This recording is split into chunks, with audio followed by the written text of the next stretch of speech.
प्रभु यीशु ने जो भी उनके पास लाया गया उसे संपूर्ण रूप से चंगाई दे दी और उन्हें दुष्ट आत्माओं से भी छुटकारा दिलाया।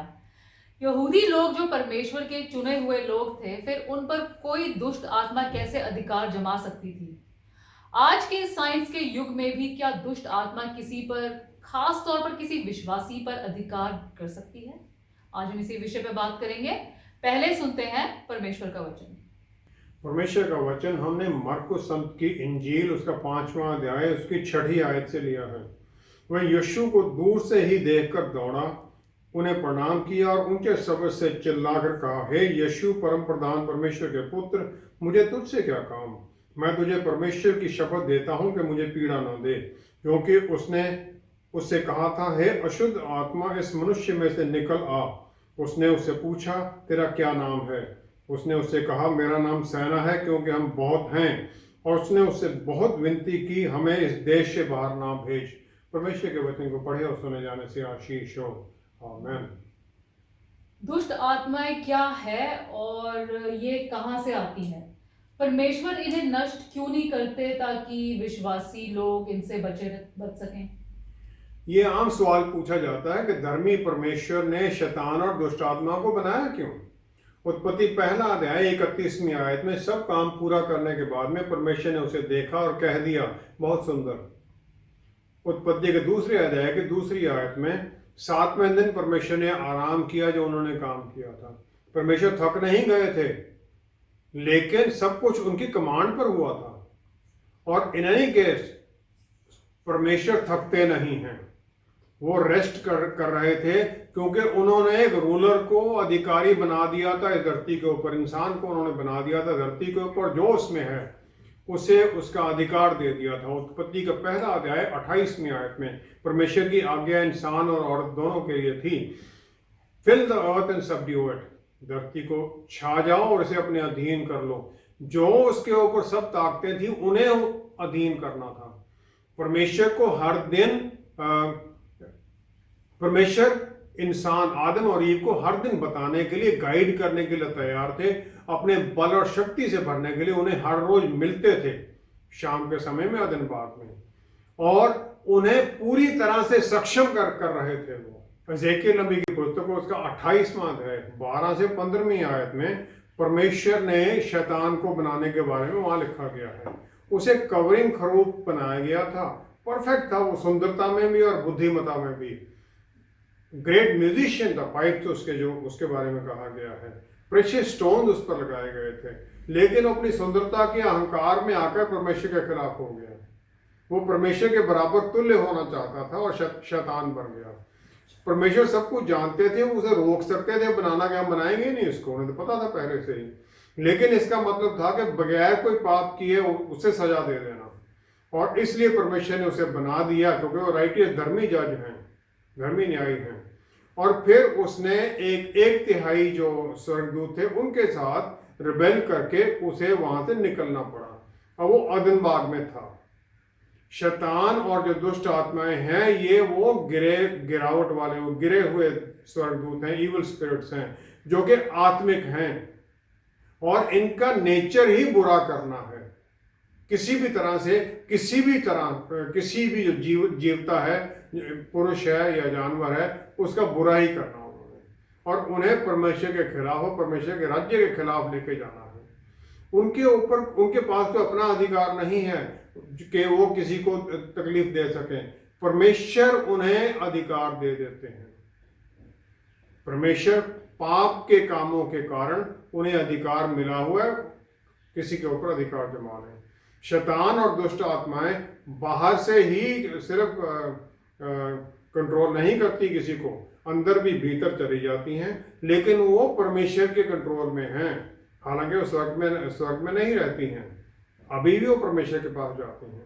पहला राजा 22वां अध्याय 19 से 22वीं आयत में मीका नबी अहाब जो इजराइल का राजा है, यहोशापात जो जूडा का राजा है, उसे बताता है कि परमेश्वर के सिंहासन के दाहिने और बाईं तरफ आत्माएं खड़ी थी, और अहाब के जो नबी थे उन्हें धोखा देने वाली, झूठ वाली एक आत्मा को भेजा गया वहां से।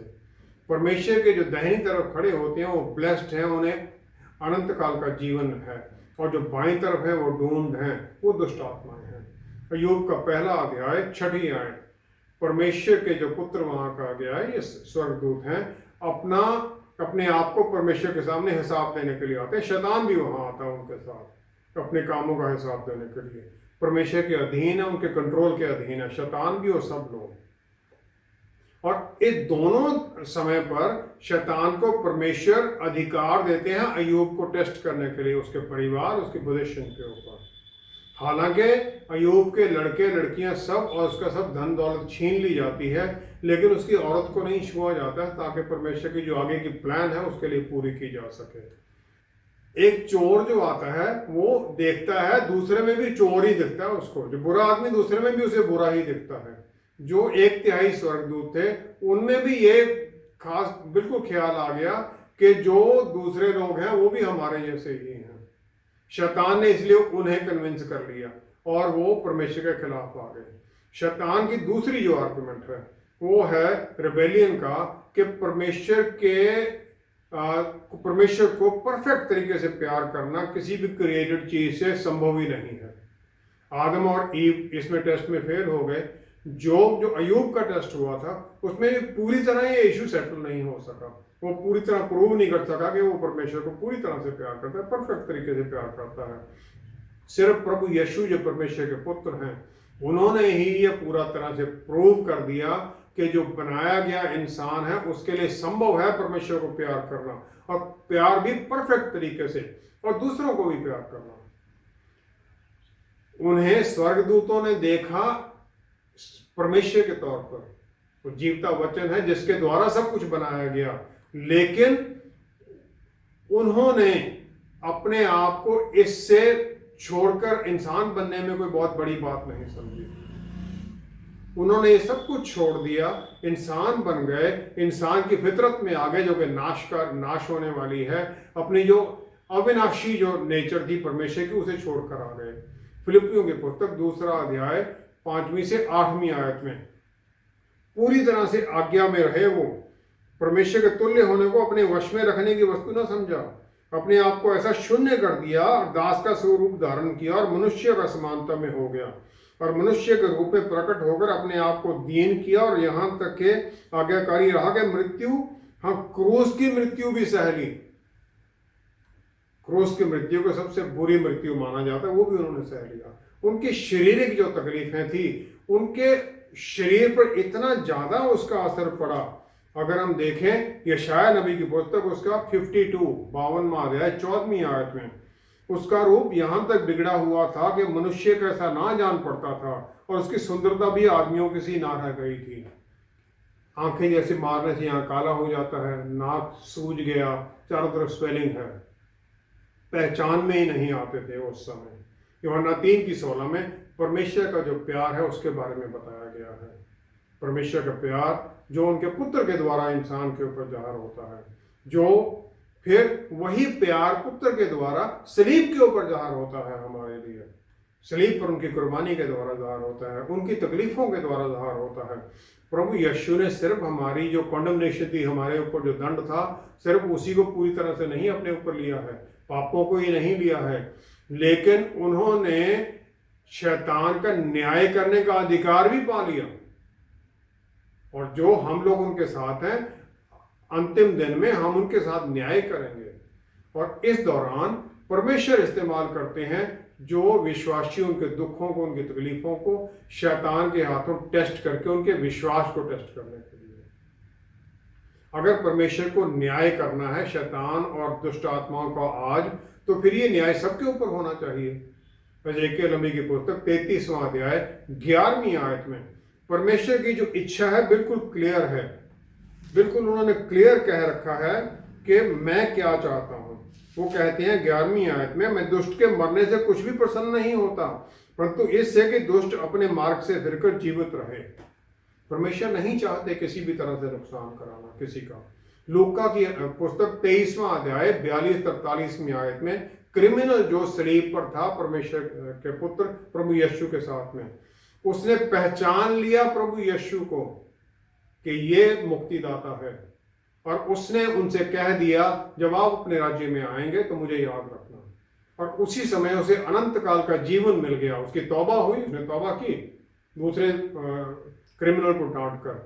इस प्रकार जो शैतान के जितने काम हैं ये सब फेल होंगे और उसे एक दिन न्याय के सामने, वो जो व्हाइट थ्रोन जजमेंट है प्रभु यीशु का, उसके सामने उसे आना ही पड़ेगा। तब तक ही सिर्फ वो आजाद घूम रहा है, और लेकिन उसकी आजादी बिल्कुल नहीं है, पूरी आजादी नहीं है। उसे परमेश्वर के अधीन है, उनकी अधीनगी में काम करता है, उनकी अधीनगी में ही चलता है। हमें यही ध्यान रखना है। एक विश्वासी में पवित्र आत्मा परमेश्वर वास करते हैं, तो क्या कोई शैतानी ताकत भी उन पर अधिकार जमा सकती है? अफसियों की पत्री 6 अध्याय की 12वीं आयत में पौलुस रसूल ने हमारा दुश्मन कौन है वो डिफाइन कर दिया। वो कहते हैं, हमारा ये मलयुद्ध लहू और मांस से नहीं परंतु प्रधानों से और अधिकारियों से और इस संसार के अंधकार के हाकिमों से और उस दुष्टता की आत्मिक सेनाओं से है जो आकाश में है। ये हमारा जो लड़ाई है ये शारीरिक नहीं है, आत्मिक है, जिन्हें हम देख नहीं सकते हैं। हालांकि वो किसी एक इंडिविजुअल को, किसी इंसान को अपना फ्रंट बनाकर हमारे ऊपर हमला करते हैं। अब ये हमला हमारे ऊपर कैसे करते हैं? किसी भी काम के दो पहलू हैं, एक तो आत्मिक है और एक शारीरिक है। क्योंकि हमें शारीरिक तो कनेक्शन हमारा धरती से, को मिट्टी से बनाया गया था, और आत्मिक कनेक्शन है परमेश्वर जो हमारे भीतर सांस फूका, परमेश्वर से साथ कनेक्शन है। तो इस प्रकार पाप का पहला कनेक्शन है शरीर के ऊपर, बीमारियां ये सब के कारण, और दूसरा है आत्मिक कि हम परमेश्वर के साथ फेलोशिप से निकल जाते हैं, नजदीकी से दूर हो जाते हैं, उनकी सुरक्षा से फिर हम बाहर निकल जाते हैं। जो सेक्सुअल सिन है ये सबसे ज्यादा ग्रीवस माना जाता है। ये नहीं परमेश्वर ने कहीं कैटेगराइज किया ये सीरियस है ये कम है, लेकिन इसका जो असर पड़ता है दो लोगों पर और उनके परिवारों पर, सब पर पड़ता है, और परमेश्वर पर भी इसका असर पड़ता है जो हमसे प्यार करते हैं। भजन संहिता 51 की 4 आयत में बादशीबा के साथ राजा दाऊद पाप करने के बाद में परमेश्वर से माफी मांगता है। वो ये कहता है, मैंने केवल तेरे ही विरुद्ध पाप किया और जो तेरी दृष्टि में बुरा है वही किया है, ताकि तू बोलने में धर्मी और न्याय करने में निष्कलंक ठहरे। मैंने तेरे ही विरुद्ध पाप किया है। पाप तो उसने बादशीबा के साथ किया, और बादशीबा का जो हस्बैंड था, उसका पति था उरिया, उसे उसने मरवा दिया।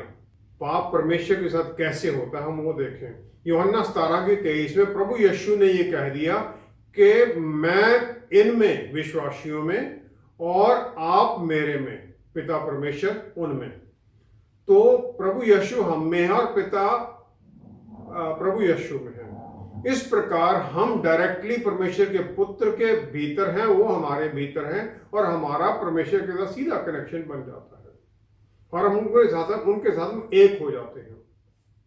पहला कुरिन्थियों 6 अध्याय 15 से 19वीं आयत अगर हम देखें, पौलुस रसूल ने एक विश्वासी का जो परमेश्वर के साथ जुड़े हुए हैं और सेक्सुअल पाप करने के बाद में क्या असर पड़ता है।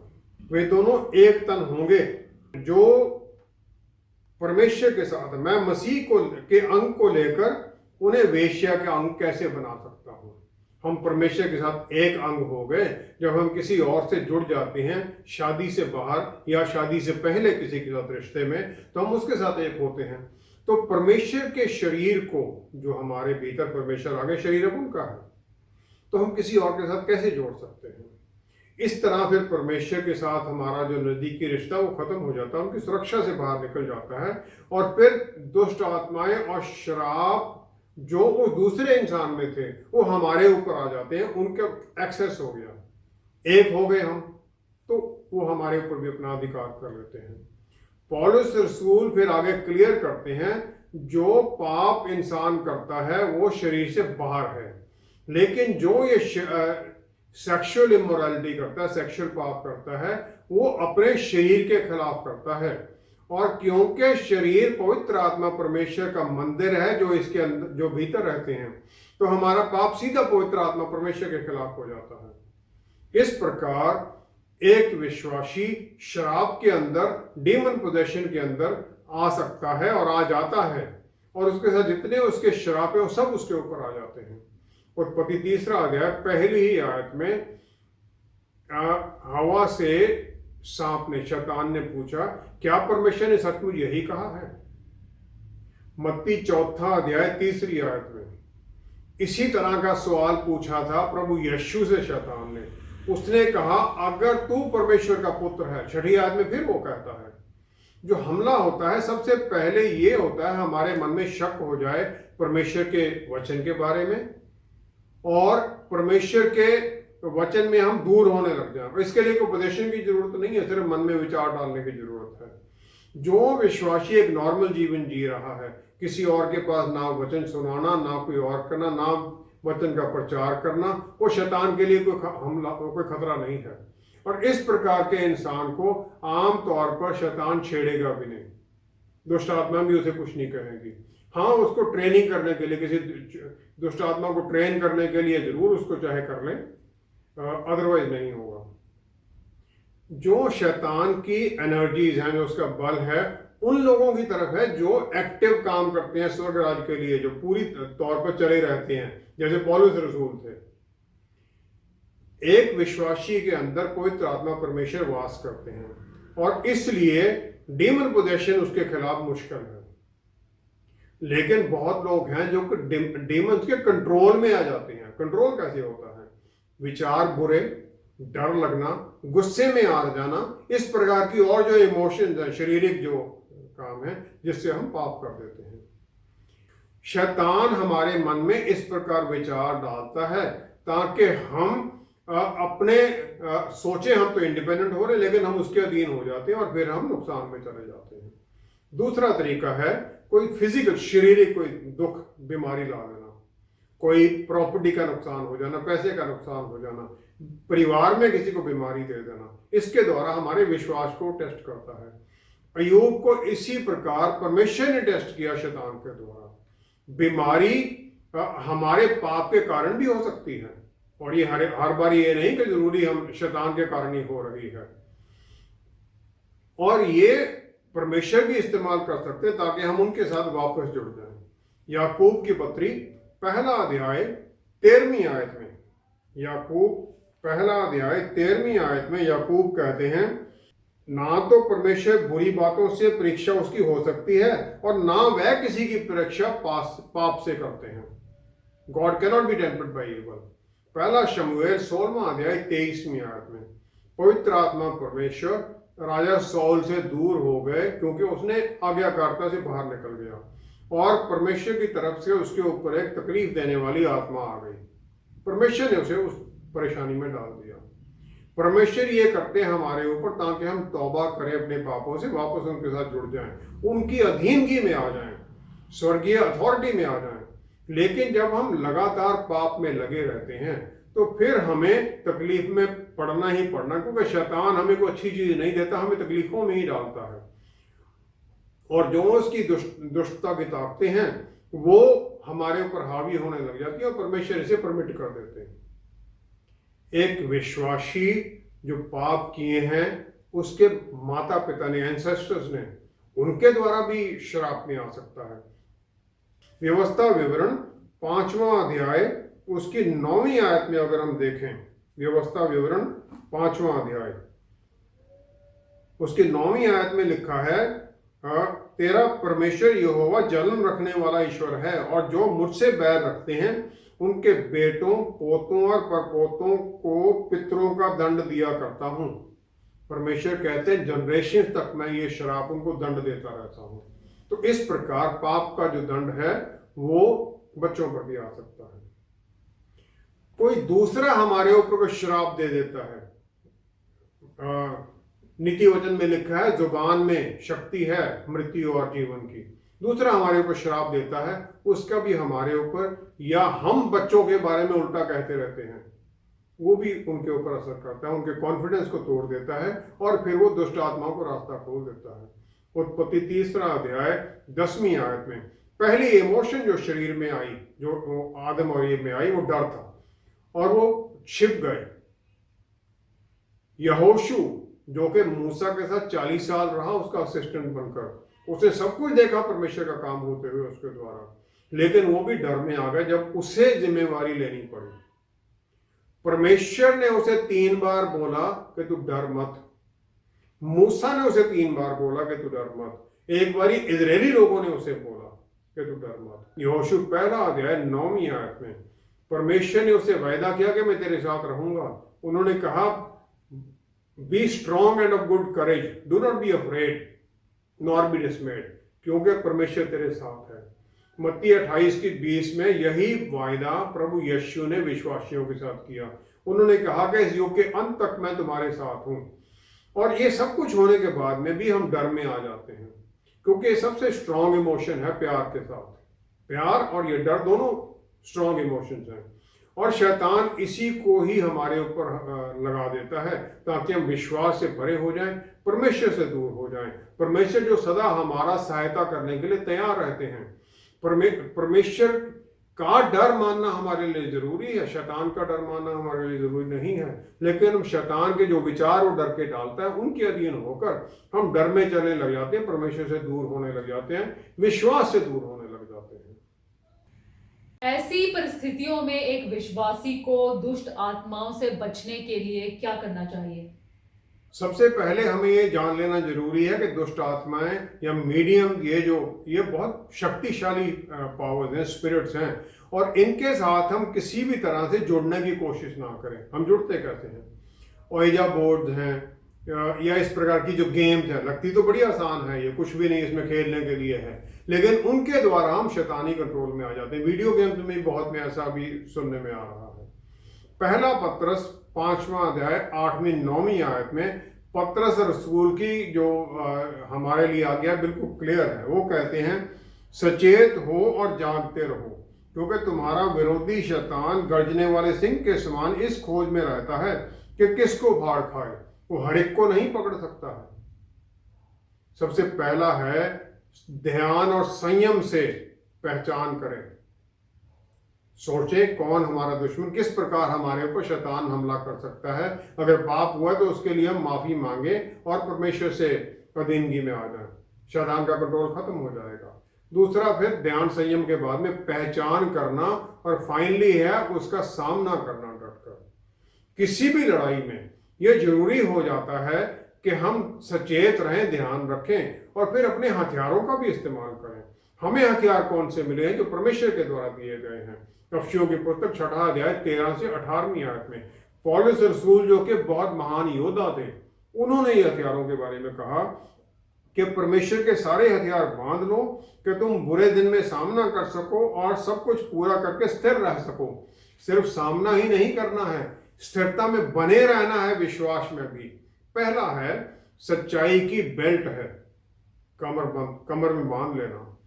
इस बेल्ट के साथ वेपन्स अटैच होते हैं, और जो बेल्ट है ये सच्चाई की है ताकि हमारी स्पाइन को सपोर्ट करती है। तो हमारा जो लड़ाई है सच्चाई में है, सच्चाई के बल में है, जो कि परमेश्वर का बल है और सच्चाई के लिए है। दूसरा है धार्मिकता की झिलम, ब्रेस्टप्लेट ऑफ राइटियसनेस। ब्रेस्टप्लेट ये कवर करती है हमारे वाइटल ऑर्गन्स हैं, हार्ट को हमारे को कवर करती है, हमारी इच्छाओं को ये प्रोटेक्शन देती है। ये धार्मिकता कौन सी है? प्रभु यीशु की धार्मिकता है, हमारी धार्मिकता नहीं है। हम उसे पहन लेते हैं। प्रभु यीशु ने हमें पाप से ऊपर जीवन जीने का रास्ता खोल दिया है। तीसरा है पांवों में मेल के सुसमाचार के तैयारी के जूते पहनकर, gospel of peace, shoes of the gospel of peace, विश्वास में करना है हमें, ताकि हम दूसरे लोगों को अपने साथ जोड़ें, मुक्ति का संदेश उनको दें, उन्हें भी विश्वास में लाएं, ताकि एक सेना बनती जाए। चौथा है शील्ड ऑफ फेथ, ये है ढाल जो हमें प्रोटेक्ट करती है, जो शैतान के जो तीर हमारे ऊपर वो चलाता है वो उसको रोकती है। जो विश्वासी है वो परमेश्वर का सोल्जर है। भजन संहिता 28 की 7वीं-8वीं आयत में राजा दाऊद कहता है कि परमेश्वर खुद मेरा बल और ढाल है और मेरा गढ़ है। भजन संहिता 5 की 12 में फिर वो हमें एश्योरेंस देता है राजा दाऊद कि परमेश्वर चारों तरफ हमें ढाल बनकर हमें सुरक्षा देते हैं। जब हम इस ढाल में, सुरक्षा में, विश्वास में आ जाते हैं तो परमेश्वर फिर हमें सुरक्षा देते हैं। 5वां है हेलमेट ऑफ साल्वेशन, हेलमेट जो सिर पर पहनते हैं। ये साल्वेशन कौन सी है जो प्रभु यीशु ने सलीब पर हमें दे दी? चाइल्ड ऑफ गॉड, परमेश्वर के पुत्र के लिए, बच्चे के लिए ये पक्की हो गई है। हमें इस विश्वास में रहना है। शैतान हमारे मन में बुरे विचार डालता है कि अरे मुक्ति कहाँ मिली तुम्हारी, कहाँ क्लैरिटी है। हमें हेलमेट बचाता है, उससे डर से बचाता है। और फिर हमारे कानों को भी प्रोटेक्ट करता है ताकि शैतान किसी तरह के कानों में हमारे फुसफुसाहट से वो शक न डाल सके। कानों को फिर हम इस्तेमाल करते हैं वचन सुनने के लिए, परमेश्वर का वचन सुनने के लिए, ताकि हम विश्वास में बढ़ते जाएं। छठा है आत्मा की तलवार, स्वॉर्ड ऑफ द स्पिरिट, जो कि परमेश्वर का वचन है। परमेश्वर का वचन, इस तलवार को हम अपने आप को जांचने के लिए भी इस्तेमाल करते हैं, ताकि हम अपने पापों को जांचें, उनके लिए तौबा करें, परमेश्वर से माफी मांगे और परमेश्वर के बल में फिर उन पापों को दोबारा ना करने की शक्ति पाएं। और फिर इसके द्वारा हम शैतान के झूठ का भी सामना करते हैं, ताकि शैतान के झूठ के हम अधीन ना हो जाएं, सच्चाई से उसका सामना करते हैं, जैसे प्रभु यीशु ने टेम्पटेशन के दौरान किया। 7वां है आत्मा में प्रार्थना करना। यह हथियार नहीं लिखा गया, लेकिन मेरा मानना यह हथियार है। रोमियो के पुस्तक 8वां अध्याय 26-27 आयत में पवित्र आत्मा परमेश्वर हमारे लिए पिता परमेश्वर की इच्छा के अनुसार प्रार्थना करते हैं। और पिता परमेश्वर आत्मा के माइंड को समझते हैं, तो उनके मन में क्या चल रहा है। जब हम आत्मा में प्रेयर करते हैं तो पवित्र आत्मा परमेश्वर हमारे प्रार्थना को हमें गाइड करने लग जाते हैं, और फिर हमारी प्रार्थनाएं भी परमेश्वर की इच्छा के अनुसार होने लग जाती हैं, और हम उनके सुरक्षा में आ जाते हैं, उनकी इच्छा के अनुसार जीने लग जाते हैं। हमारा जीवन और प्रार्थनाएं भी फिर एक हथियार बन जाता है शैतान का सामना करने के लिए। याकूब की पुस्तक 4वां अध्याय 7-8 आयत में याकूब, जो कि प्रभु यीशु के भाई थे, जो कि पहली चर्च जो यरूशलेम में स्थापित की गई उसके हेड थे, उन्होंने क्या कहा? वो कहते हैं परमेश्वर के अधीन हो जाओ और शैतान का सामना करो तो वह तुम्हारे पास से भाग निकलेगा। शैतान का सामना करो तो वो भाग निकलेगा। हम सामना करते हैं परमेश्वर के बल में। जितना हम नजदीक परमेश्वर के होते जाते हैं, हर रोज प्रार्थना करना और आराधना करना, फेलोशिप में जाना, चर्च में जाना, उतने हम उनकी अधीनगी में आते जाते हैं, उनकी सुरक्षा में आते जाते हैं, उनका बल में चलने लग जाते हैं। फिर शैतान हमें चाहे कुछ बताने की कोशिश करे, लेकिन उसके लिए असंभव हो जाता है कि हमें डिस्करेज कर दे। हमारे मन में कोई विचार बुरे नहीं डाल सकता। हम विचार का फिर हम सच्चाई से सामना करने लग जाते हैं, और फिर वो हमारे ऊपर अधिकार नहीं करता है, ना ही हम उसके अधीन हो सकते हैं। हम परमेश्वर की सुरक्षा में बने रहते हैं, यही हमारे लिए जरूरी है। आइए हम प्रार्थना करें। पिता परमेश्वर, क्या ही धन्य है आप कि आपने ना सिर्फ हमें अपने परिवार का हिस्सा बना लिया, बल्कि हम इस आत्मिक लड़ाई के लिए अपने हथियार दे दिए। पवित्र आत्मा परमेश्वर, आप हमारे भीतर हैं। आप पिता की इच्छा के अनुसार हमारे लिए कराह के प्रार्थना करते हैं। सहायता कीजिए कि हमारी प्रार्थनाएं पिता परमेश्वर की इच्छा के अनुसार हों, क्योंकि उनकी इच्छा के अनुसार वो हमें सब कुछ देना चाहते हैं जिसके बारे में कभी हमने सोचा भी नहीं। आशीष दीजिए कि हम उनकी इच्छा के अनुसार चलें, उनकी इच्छा के अनुसार प्रार्थना करें, ताकि शैतान हमारे नजदीक भी ना आ सके, हम उसका डट कर सामना कर सकें। हमें बल और शक्ति से भर दीजिए। पिता परमेश्वर, सारा आदर आपको देते हुए सब कुछ प्रभु यीशु के पवित्र नाम में मांगते हैं। आमीन, आमीन। परमेश्वर हमें केवल अच्छे की पहचान ही देना चाहते हैं, ताकि ना तो हम बुराई को जानें और ना इसके बारे में सोचकर उसकी अधीनगी में हो जाएं। ये गिरावट बहुत बार अचानक नहीं आती, बल्कि आहिस्ता से होती रहती है, और अचानक एक दिन शैतान हमारे मन को पूरी तरह से कंट्रोल कर लेता है। हमारे साथ दोबारा जुड़ने के लिए आपका बहुत बहुत धन्यवाद। Until next time, stay blessed. Shalom.